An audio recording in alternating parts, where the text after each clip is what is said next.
আসসালামু আলাইকুম রহমতুল্লাহ।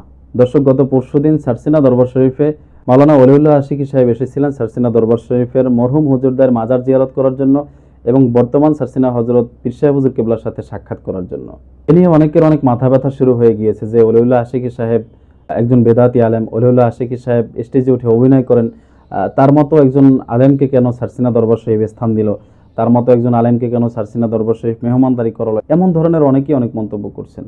প্রিয় ভাই, ওলিউল্লাহ আশিকি সাহেবের ব্যাপারে আপনার ভিন্ন মত থাকতে পারে, এটা আপনার ব্যক্তিগত ব্যাপার, কিন্তু সারসিনা দরবার শরীফ কেন ওলিউল্লাহ আশিকি সাহেবকে স্থান দিল, এই প্রশ্নের উত্তরে আমি কিছু বলতে চাই।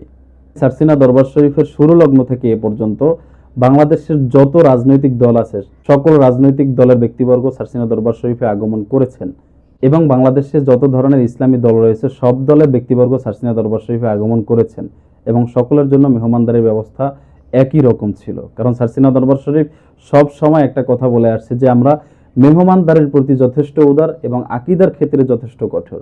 সারসিনা দরবার শরীফ কখনো আকীদা বিক্রি করে কারোর সাথে আপোষ করেন না।